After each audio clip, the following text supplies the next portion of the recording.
Muy buenos días, nuevamente en Expreso TV, con el programa A Todo Volumen Jurídico. Hoy tenemos para debatir al doctor César Nakazaki y al doctor Walter Mendizábal. El tema es la politización de la justicia.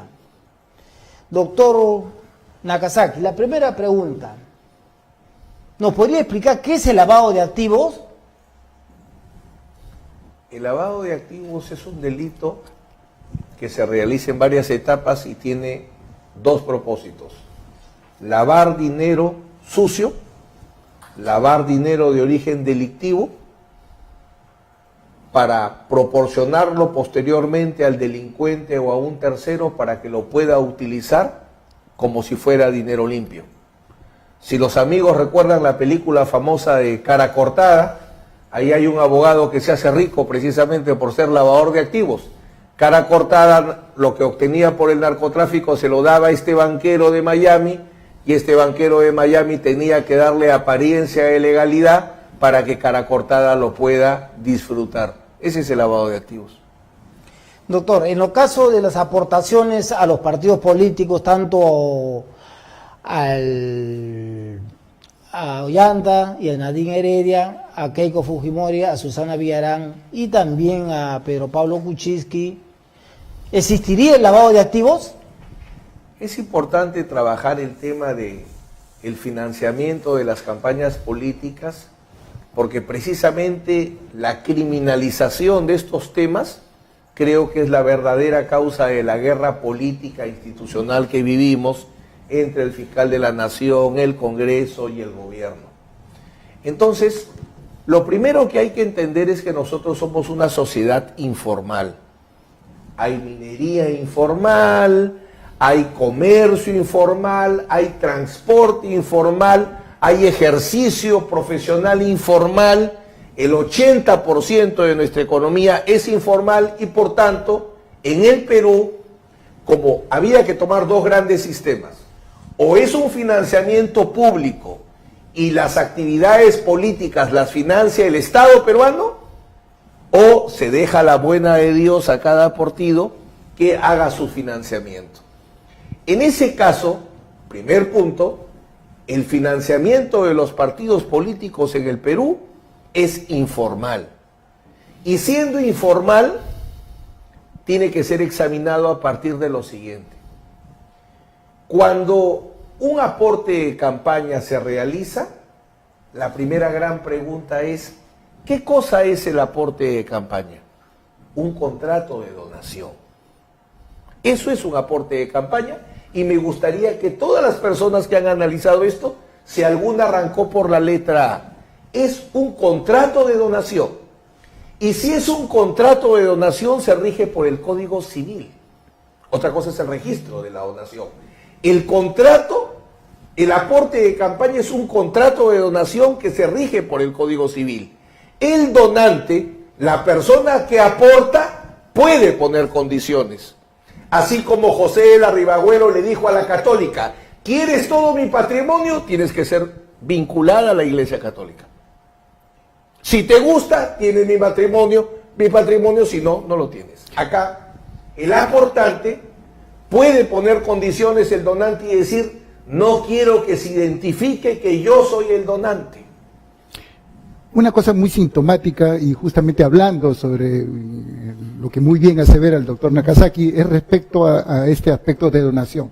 Y lógicamente, ¿acaso está prohibido? ¿Acaso es ilegal? Tal vez, ni siquiera tal vez podría decirse irregular. Pero una cosita, ya que estamos viendo que es una donación, que en realidad lo ha dado muy bien la explicación que es una donación, pero tenemos unos elementos sustanciales para los contratos que están en el artículo 1351 del Código Civil.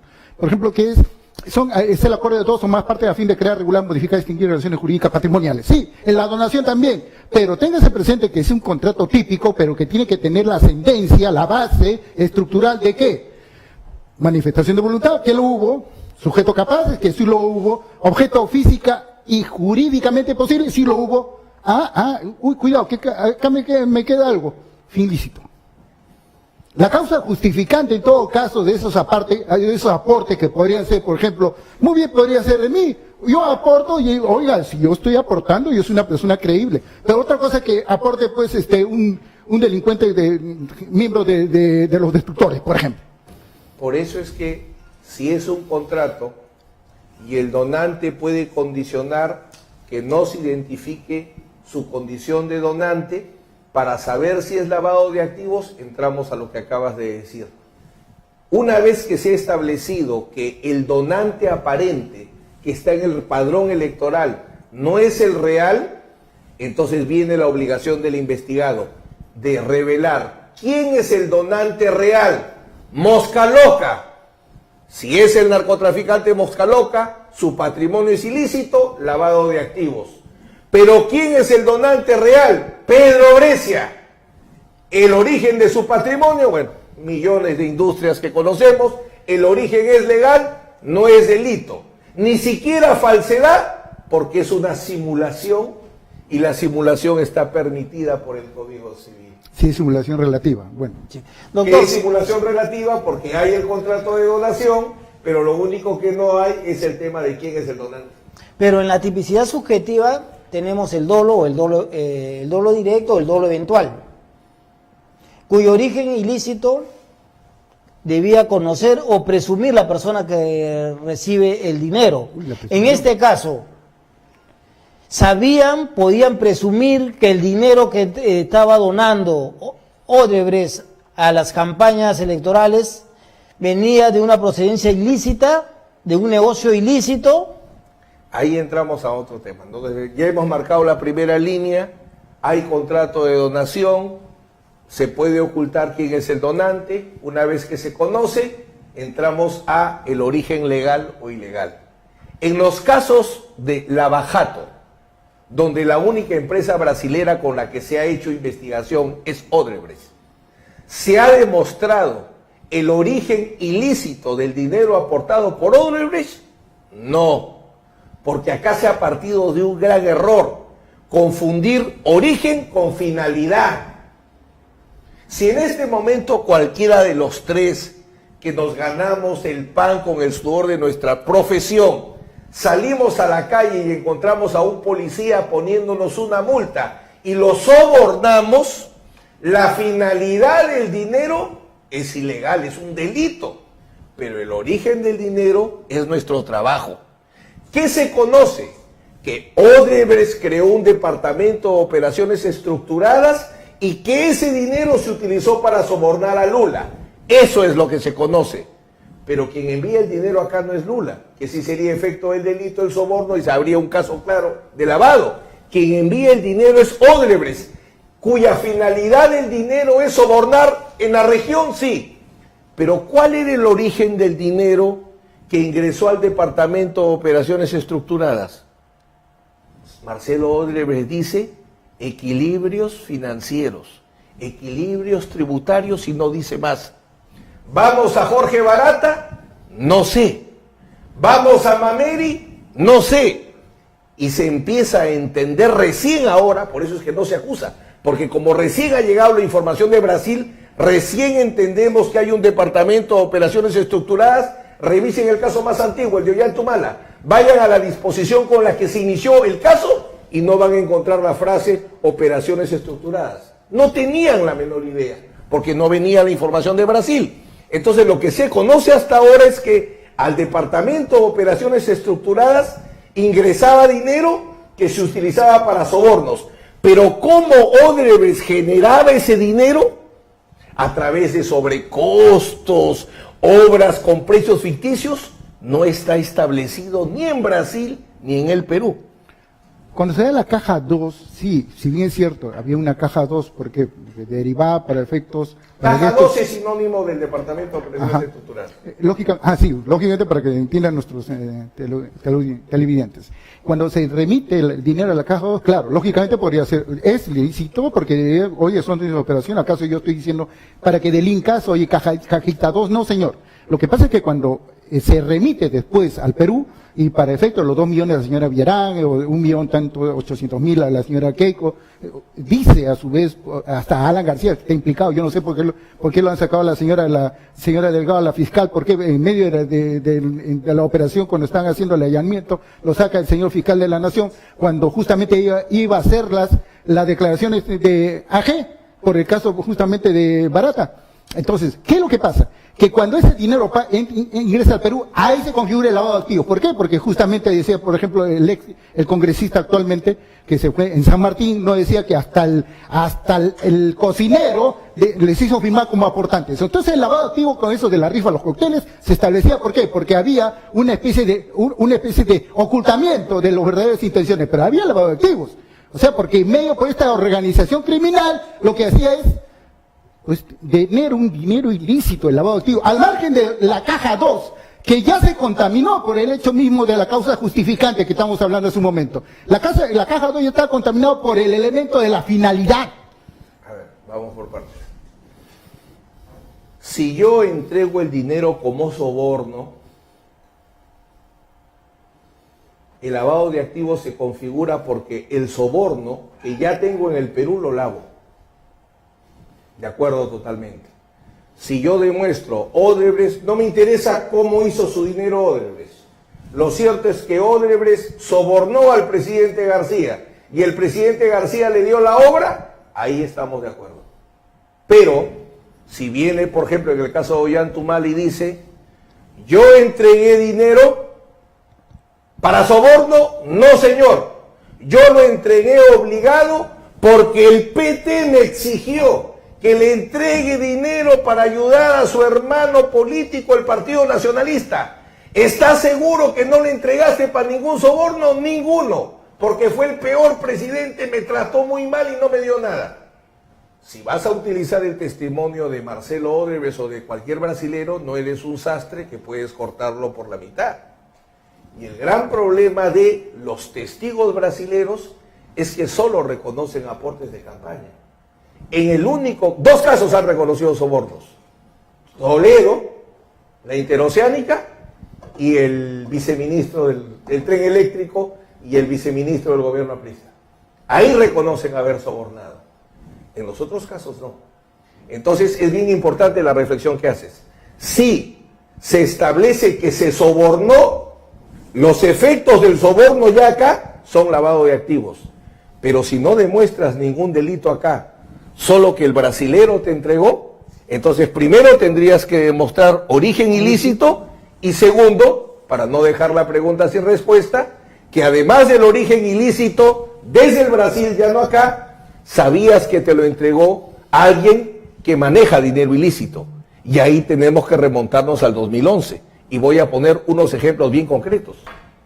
El Poder Judicial tiene un superlibro que dice: el Poder Judicial es amigo de la inversión privada. Y para demostrarlo, vamos a traer como testigo a un gran empresario. ¿A quién trae? A Jorge Barata. O vamos a la Cámara de la Construcción, y en la Cámara de la Construcción hay una comisión de ética. ¿Quién es el presidente de la comisión de ética de la Cámara de la Construcción? Jorge Barata.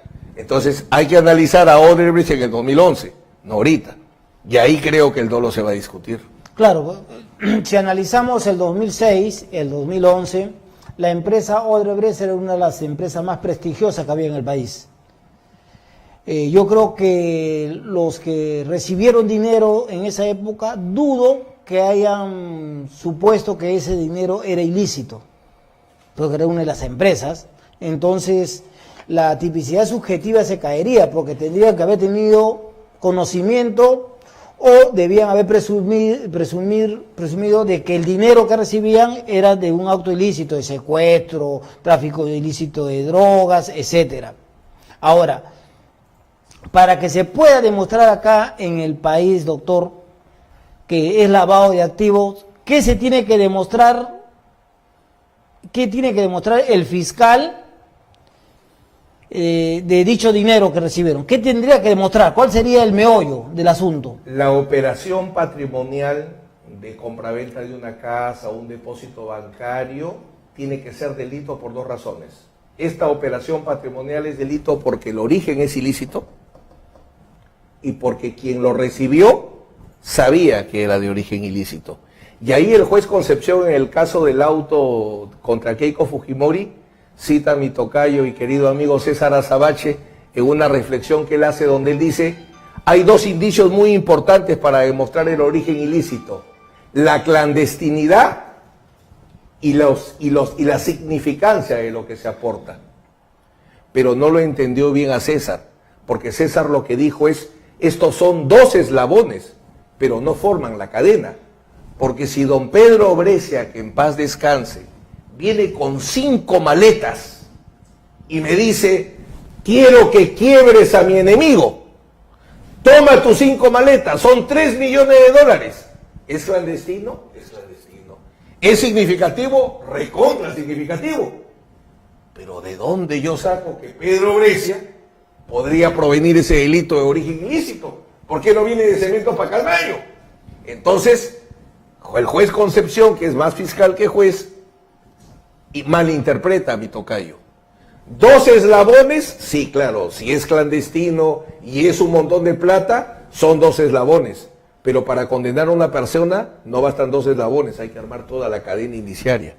Acá no se puede condenar, distinguido doctor, no se puede condenar por versión de tercero. Ojo que tenemos ya testigos protegidos, tenemos ya candidatos, por ejemplo, a colaboradores eficaces, que son 15. ¿Acaso no se podría condenar a alguien, y mucho menos con razones, con sospechas graves para la prisión preventiva, para poder detenerlo, para otorgar la prisión preventiva? ¿Acaso no tendría suficiente razón, merituando todavía lo que dice Moquegua, la resolución de Moquegua? ¿No podríamos también, ya que estamos yendo al juicio oral, no podrían condenarlo por indicios, por pruebas indiciarias, no solamente por indicios, porque nosotros sabemos, distinguido doctor, que tenemos nosotros el indicio, la inferencia y el hecho indicado.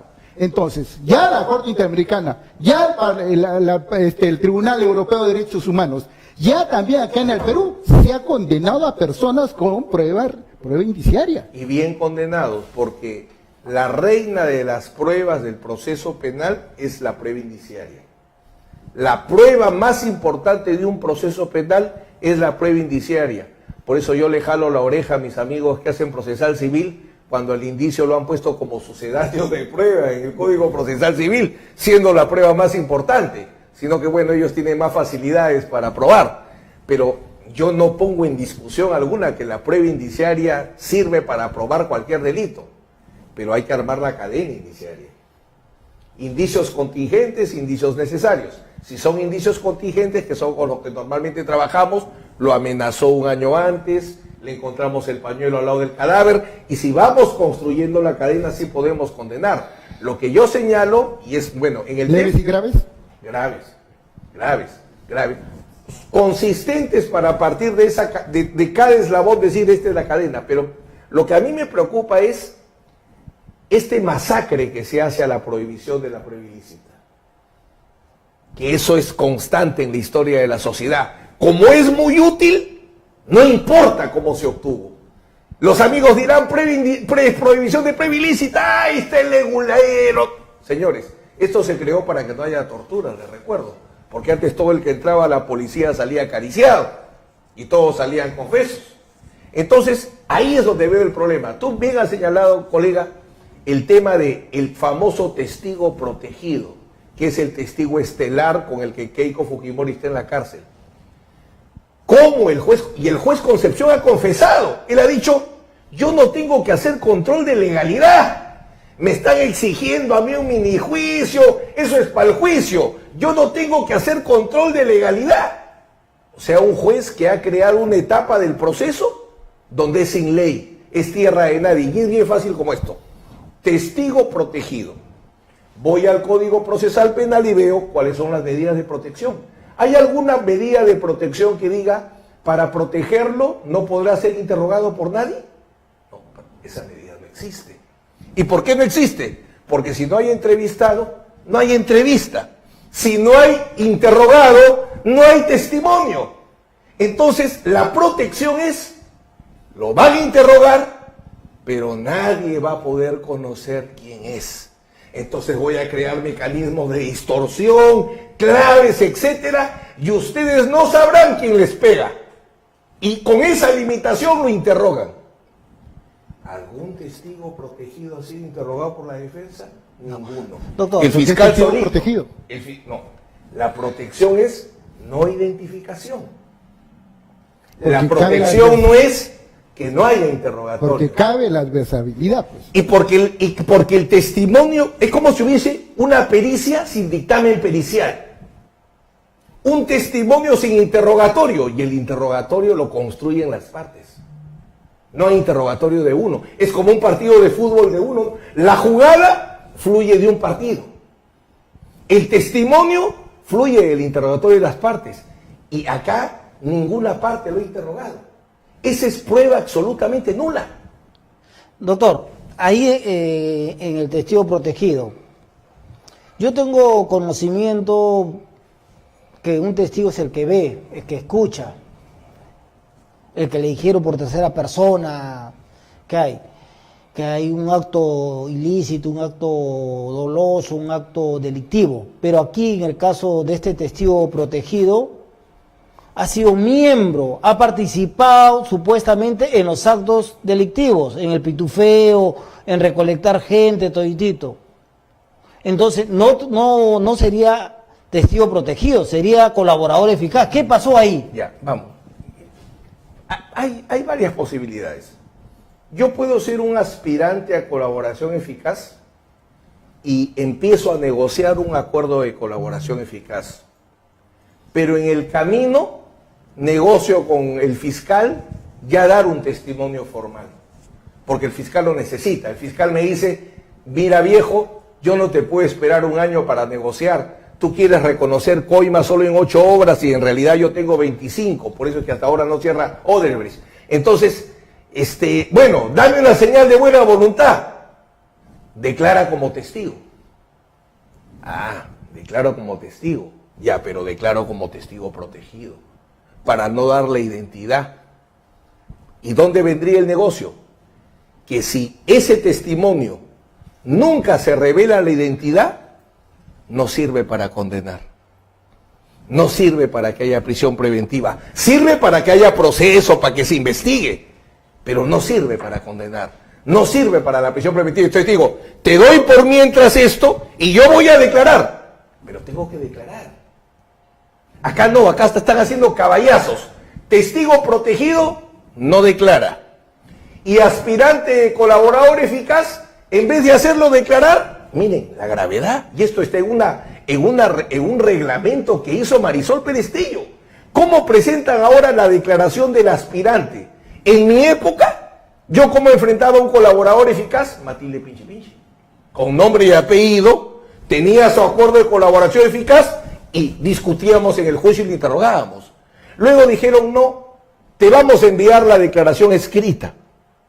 Es ilegal, pero te envío la declaración completa. Luego le enviaban la declaración a medias, tachaban algunas partes. Oye, pero está incompleto. No, bueno, si quieres es esto. ¿Qué hacen ahora? El fiscal hace un pequeño resumen. El fiscal hace su resumen. Esto es lo más importante que me ha dicho el aspirante. Y eso es lo único que presentan en los casos. Destrucción completa de la prueba testimonial. Pero eso dice la ley. Mire, El reglamento. El reglamento. No, digo sobre el testigo protegido. Dice que no hay necesidad de que la otra parte lo interrogue. No, eso no dice en ninguna parte. Pero, ¿dónde dice que lo diga? Mira, ahí bien fácil. Vas al artículo que dice qué es el testimonio, la declaración que da un tercero en una diligencia en que intervienen las partes, y vas al artículo que te dice medidas de protección. Y en la medida de protección te dice, dale un código, escóndelo, llévalo a otra casa, Protegido. manda al otro país, pero no dice que no declare. Entonces, ¿qué hace el mundo civilizado? Videoconferencia con 80 pantallas. ¿Eso hace el mundo civilizado? No, pero ¿y qué? ¿Le vamos a poner un sin rostro? No, creo. sí, claro, todos los días se hacen los juicios. No digo sin rostro, no me digan eso. ¿Ah? Lo pones tú sin rostro. Al testigo, para que no lo conozca. Y por eso está limitado el valor probatorio. Le pueden Pero distorsionar la ¿qué voz. corte? Le pueden distorsionar la voz también. Distorsionador de voz. En la sala nacional, en los casos de terrorismo, ¿sabes qué hacen? Están en un cuartito con ventana oscura. Y ahí los interrogamos. Porque es testigo protegido. Pero tienen que declarar. El problema es que en este caso José Domingo Pérez inventa uno sin declarar. No me diga como juez Carguancho que ha dicho no es arraigo laboral sino ocupacional. Bueno, ya con lo que ha dicho el juez que él no controla la legalidad, ya con eso pues ya mató todo.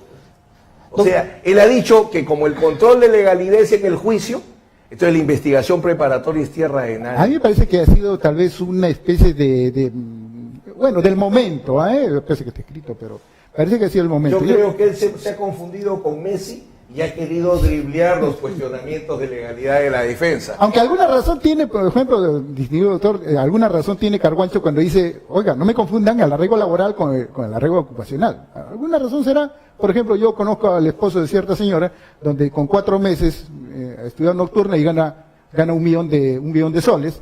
Claro, yo sé que tiene ocupación, como todos tenemos una ocupación. Claro, tenemos nuestro cartón. Otra cosa es si te ganas la vida como tal. Contrato de trabajo, contrato de prestación de servicios, claro, eso es correcto, esa parte es correcto lo que él señala. El problema del juez Concepción es un problema de visión. Él dice, el Tribunal Constitucional me crea muchos problemas porque quiere que haga un minijuicio. Es que el juez Concepción parece que no conoce que el proceso penal se creó como una garantía de la libertad. El proceso penal no es un instrumento de castigo, para eso es la pena. El proceso penal se creó para que solo el culpable pierda la libertad y que el inocente jamás la pierda. Entonces, ¿de dónde la prisión preventiva? Si solo el culpable la pierde y el inocente jamás, ¿de dónde la prisión preventiva? De 1 millón de exigencias. Doctor, otra anomalía es ¿por qué adelantó la sentencia de Keiko? Si sabemos que la audiencia es única, ¿por qué no se esperó hasta que terminaran los otros investigados para dictar? ¿Qué pasó? Me parece que es otro problema de visión respecto a lo que es la imparcialidad. A mí me gustaría preguntarle al juez Concepción, ¿qué significa un juez imparcial? Un juez imparcial significa un juez al cual las partes puedan creer que si tienen la razón se la va a dar. Esa es imparcialidad. Yo me siento ante un señor con su terno, lo miro y digo, si yo tengo la razón, se la daré a él o se la daré a él. Entonces, ¿qué pasa? El juez Concepción, primer problema, le plantean una recusación y tienen el antecedente de 24 detenciones preliminares anuladas. Él debió respetar el efecto suspensivo del incidente de recusación. Debió esperar. Dijo, no quiero esperar nada. Ok, vamos a la audiencia. Cuando él a la mitad de la audiencia dice, yo quiero resolver lo de Keiko, él debió hacerse una pregunta.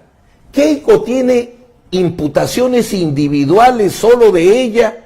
Que si yo me pronuncio que existe lo de ella, ¿sigo siendo imparcial respecto a él? ¿O hay una imputación colectiva que alcanza a todos? Por ejemplo, recuerdo mucho en otro caso de la terminación anticipada, que es otra figura pero fue similar, 58 miembros del Grupo Colina procesados y uno se quiere acoger a la terminación anticipada. Y me paro delante de la sala y la doctora Villa Bonilla y le digo, doctora, si usted ahorita hace una sentencia conformada y dice que existe el Grupo Colina, imagínese que el resto de locos vamos a decir que no existe. ¿A qué juicio vamos a ir? Igual acá. Si el juez Concepción dice, como lo ha dicho, ¿habría una organización criminal enquistada en Fuerza Popular? Pregunto, ¿y las 6 defensas que todavía están pendientes de presentarse? Ya anticipadamente ya se sabe que van Tranquilamente yo el lunes lo recusaría. Diría, señor, si usted ya dijo... Ya adelantó opinión. Él para mí es muy luchador, muy valiente, muy independiente, es corajudo, pero en nuestra época, Chito Latorre pues no va a ser de Teófilo Cubillas o Roberto Chale, ¿no? Entonces, ¿necesitamos un Chito Latorre, un Eloy Campos? Claro que lo necesitamos. Alguien que machetee un panadero Díaz, sí, pero un hito. Y para eso es el fiscal. El juez pues no puede machetear, imagínate que el juez te pare. Doctor, otra cosita. El fiscal Domingo Pérez, su primera teoría era que se había conformado el Fuerza Popular para hacer una organización criminal. O sea, un partido se había formado Y también lo quería meter al APRE en un momento para hacer organización criminal. Ahí ha frenado. Ha frenado, pero lo ha frenado porque... Ha reaccionado la Sí, sociedad. ya no se pronunció así. Ha dicho que no es que sea una mafia, sino que una mafia se metió, se ha enquistado. Igual que en el APRA está... yo no sé por qué los señores apristas, no sé, merece que usted los asesore, doctor. ¿Cómo me meten? Pues, primero comenzaron con el balotario para efectos de la votación por el referéndum, que sí, que no. Después me vienen ahora diciendo, pues, sobre los partidos políticos, que está prohibido que los partidos políticos sean denunciados por organización criminal. Sí, pero eso no lo entiendo. Pero que sean investigados, sí, porque se puede infiltrar la gente.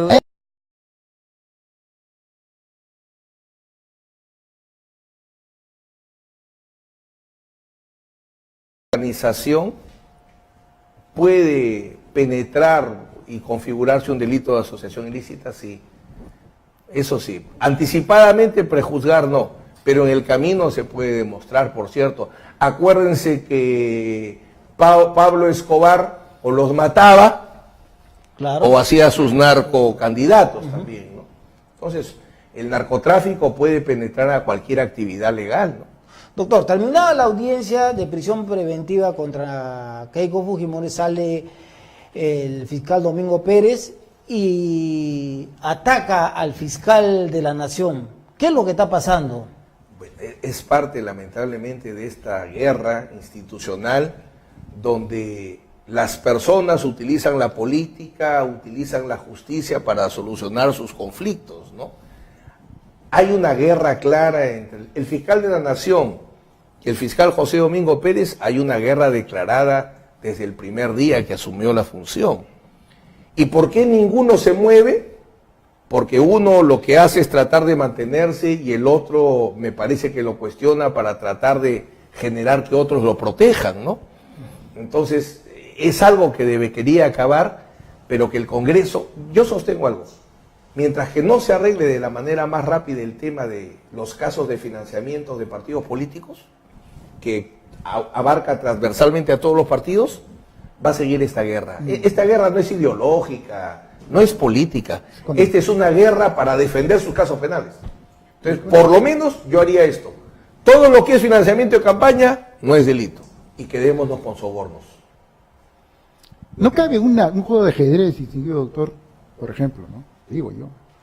Pese a que el actual fiscal de la Nación designa a Domingo Pérez, y es una persona muy autónoma, como lo vemos, pero a su vez le deja sin piso, quitándola a la fiscal Delgado, que justamente era su brazo derecho, porque tenía información muy, muy sensible. Y estaba ya en todas las operacionalizaciones que hacía el fiscal Domingo Pérez. Pero a su vez, justo cuando a él le iniciaban un proceso de agravio inconstitucional, no parecería, no, yo estoy presumiendo nada más, no voy a estar denunciando, ok, denúnciame. El hecho es que no vaya a ser que oye, Fujimori, APRA Fujimori, no me denuncies y mira, te lo quito eso. Es un decir. Ya, muy bien, te lo quito. Pero ahora se viene. ¿Ahora qué hago? Te quito a Domingo. Ahora, ¿cuál sería el segundo paso? Quitarte a Domingo. ¿Por qué? Porque si no, me va a dictar ya, me va a condenar.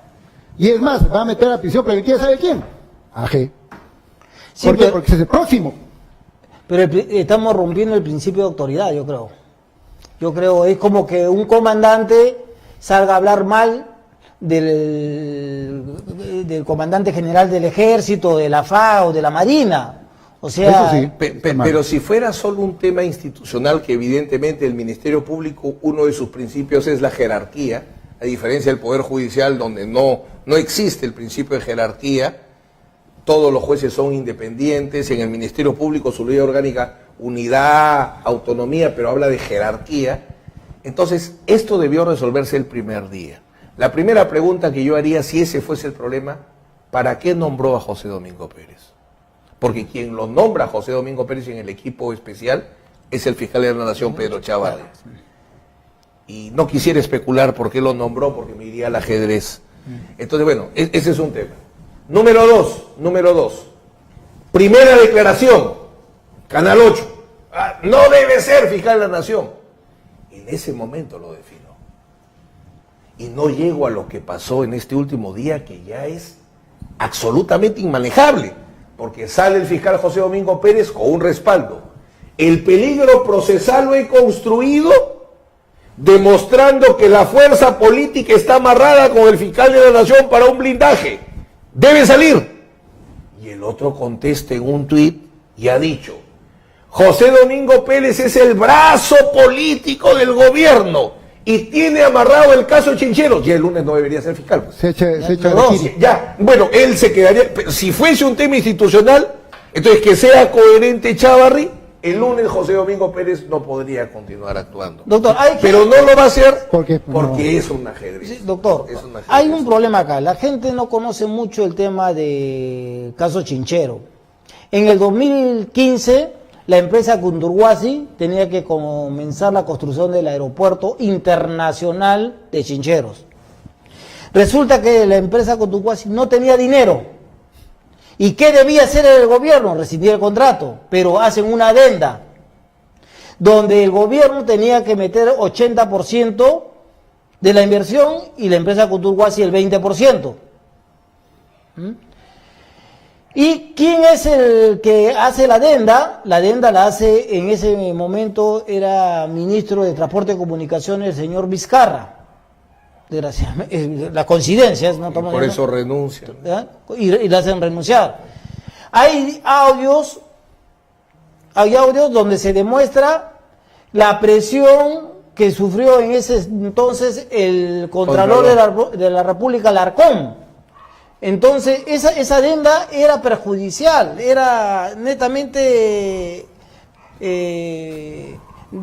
dañaba al país. Entonces, pero este caso, ¿quién lo tiene? Lo tiene el fiscal Domingo Pérez. Y ya prácticamente ya se estaba archivando, y desapareciendo. Entonces no le da la importancia debida como le está debiendo dar al caso, como le está dando al caso de Fuerza Popular. Debería darle. No habla, no se pronuncia. Y otro caso grave que hay que decirlo, las cosas, aunque la gente se moleste. La esposa trabaja con Cooper. Cooper, ¿quién era? Era la ministra de Economía, que elaboró todo el plan de reestructuración y de la adenda. Entonces, me parece medio raro. Hay casos que tiene que ser claro la persona. Yo me gusta participar mucho en los medios porque entiendo que es la misión social del abogado ayudar a formar opinión jurídica, y por eso soy un tuitero bastante activo. Temprano saqué un Twitter en esa línea. Yo creo que este mismo lunes la Fiscalía ha iniciado, y eso le faltaba a Pablo Sánchez, el mejor fiscal, pero no fue un buen administrador y no supo manejar los problemas. Chávarri tiene inteligencia para manejar eso. Están en este momento desarrollando una política comunicacional mejor. Lo ven que a cada rato salen los fiscales, caso tal, he logrado esto, he logrado el otro. Yo el lunes desafío a que la Fiscalía haga esto. 2 fiscales deben salir a hablar. El fiscal de caso Chincheros, si finalmente José Domingo Pérez, sí, y que diga en público, ¿dónde está esa investigación? 8 pericias demuestran que todo es perfecto. No, en realidad no hacemos una pericia hasta ahora 8 meses y definimos ese tema Chincheros ahorita. Y lo otro que sacaría para que no haya blindaje, el caso de lavado de activos de Mamani. También. Para demostrar que estoy también sin naranjas. No me gusta ni la naranja, ni la manzana, ni el plátano. Si salieran a explicar esos 2 casos, creo que muchos se descongestionarían. ¿No será, distinguidos doctores, a mérito que me puedan ustedes irse en contra mía, no es que el derecho penal en cuanto a dogmática está siendo ineficiente en el Perú? O sea, me explico, no solamente en el Perú, en Latinoamérica. Porque la política criminal manejada desde la dogmática, sanción, pena, hecho típico, antijurídico, culpable, y la sanción, así tenga la prevención general y especial que se habla como finalidad de la pena, pero no están los resultados. Es más, tratan de taparme el sistema, el derecho penal, diciendo, mientras más pena, voy a solucionar los casos. Nada, es contraproducente. Nada. Así me meta cadena perpetua, si yo soy un homicida sociópata, yo voy a matar, a mí no me importa. Tal vez sea desde el punto de vista criminológico. Una política criminológica acá dentro del sistema. Ya no, perdónenme que diga esto, sino que el derecho penal en ese sentido está flaqueando. En todo caso, una amalgama con la política criminal, con criminólogos, por ejemplo, y eso me resulta raro que en el Perú no hay ninguna facultad de criminología. Hay 2 o 3 criminólogos, nada más. Acá No hay, y las maestrías que se dan son maestrías de criminología y derecho penal. Pero permítame hacer de defensor del derecho. El problema es que el derecho penal, así como el equipo de fútbol no solo es la punta derecha, sino también la punta izquierda, el equipo tiene que funcionar. El derecho penal es prevención, represión. El derecho penal tiene 2 funciones, una función preventiva y una función represiva. Pero como la función preventiva no da votos, todo lo dedicamos a la represión y la represión va a fracasar. O sea, si solo juego yo por la punta derecha, no voy a ganar todos los partidos. Entonces, yo siempre digo, cuando ni una menos en lo que es la violencia contra la mujer, que por qué la arrastran, etcétera. Mientras que la familia esté enferma, mientras que el barrio esté enfermo, mientras que el colegio esté enfermo, no solo va a haber uno, va a haber millones de delincuentes. Un día me decían, pena de muerte para Gringacho, no solo para Gringacho, mata a toditos los muchachos. Ahora, todos los sicarios juveniles, hoy día, amigos, vamos a los penales y no dejamos uno. Con Racumín, a todos los matamos. ¿Cuántos va a haber la otra semana? Otra cantidad igual, porque no hacemos prevención. Entonces, no es problema del instrumento. Un control social, Es problema de quien lo... Es que esa es otra cosa.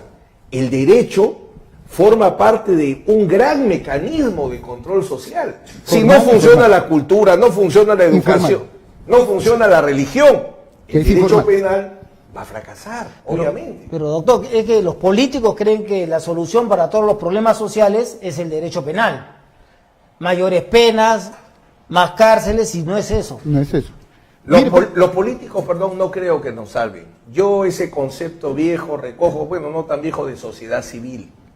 Y una pequeña esperanza en esta elección municipal, que pensé que iban a votar por el hígado, y la gente ha tratado de pensar, ojalá lo haga, porque acá no deberíamos quedarnos, oye, le voy a dar 40 años al violador, ya, pero ¿cuántos psiquiatras vas a poner? Ninguno. No sirve tu medida, no te la aceptamos. Voy a poner 500 cadenas perpetuas al abusador de la mujer, excelente. ¿Y cuántos programas educativos vas a poner? Ninguno. Entonces no haces nada. No acepto, no voto por ti. El Expreso sacó, distinguido doctor, el Expreso sacó hace un poco tiempo, sacó el dictamen pericial de Inostroza. Y era una persona que, no, era ya esta persona propensa a mentir, ya, ese no tenía, de acuerdo al psiquiatra, esto ya no tiene solución ya. ¿Y por qué le dejan salir?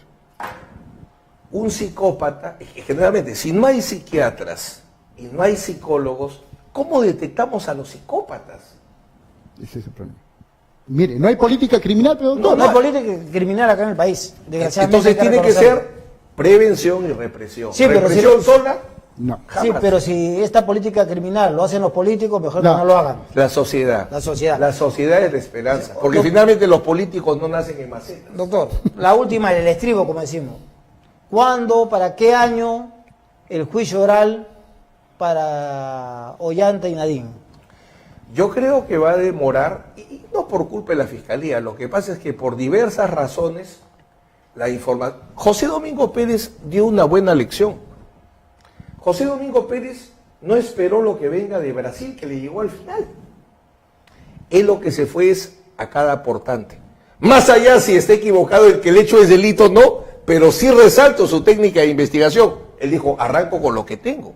Yo hace mucho tiempo dije, o esperamos a Brasil, o nos vamos encima de las obras. Y traemos ingenieros, economistas. La Interoceánica, ¿tenía razón de ser o no? ¿Realmente había un famoso mercado de cocos ahí? ¿O la hicieron para igual el gasoducto, etcétera? Recién se han dado cuenta la mitad del partido que el tema es operaciones estructuradas, lo que veníamos hablando. Entonces, recién estamos investigando. Pero al final de todo este cuento, de todo este barullo que tenemos, ¿cómo terminará? Porque la sustentación, las acusaciones o las hipótesis que están llevando, que comenzaron, los fiscales se han ido por otro lado, se han caído. Si la Fiscalía no logra demostrar, concretamente en el caso de Ollantumala, que es el más avanzado, que el origen, porque ahí los testigos dicen no fue soborno, fue aporte, si no logra demostrar que Odebrecht para generar dinero cometía delitos, o sea, tiene que demostrar delitos en el Brasil, en la África, donde sea, y que no había dolo, va a ir a una absolución. Y por eso es que hasta ahora no acusa. ¿En Brasil hay algún caso de lavado de activos? Hay caso de lavado de activos, pero lo han cerrado tipo acá. Como tú te dedicabas a corromper, probado el origen ilícito. Como decía Concepción en la audiencia, eso del origen ilícito, eso así nomás, algo ligero, algo suave, y va a la cárcel. En Brasil lo hicieron igual, tan es así que el juez ahora es ministro. Pero en Brasil, ¿por qué no lo han hecho? Porque en Brasil las empresas siguen trabajando. Entonces, como las empresas siguen trabajando, no iban a escanear sus finanzas, pues ya con reconocer que han sobornado suficiente. Por eso es que nadie fue a escanear el origen de su fuente de financiamiento. Y ese es el problema que van a tener en el Perú. Todos los casos de lavado de activos. Entonces, todos los casos de lavado de activos va a ser muy difícil de probarlo acá. Difícil. Salvo que, como decía nuestro colega, se demostrase que con el dinero de Brasil se cometieron delitos acá. O sea, por eso siempre digo, diferenciemos aporte de soborno. Si fue soborno, sí hay delito de lavado de activos y todo entonces lo demás. la que la tiene más fácil es Keiko Fujimori, porque no fue gobierno. Bien difícil. Esa que es tirada ahorita José Domingo Pérez, que también compraban actos legislativos. Ahí lo invito a que trate de probar eso, ¿no?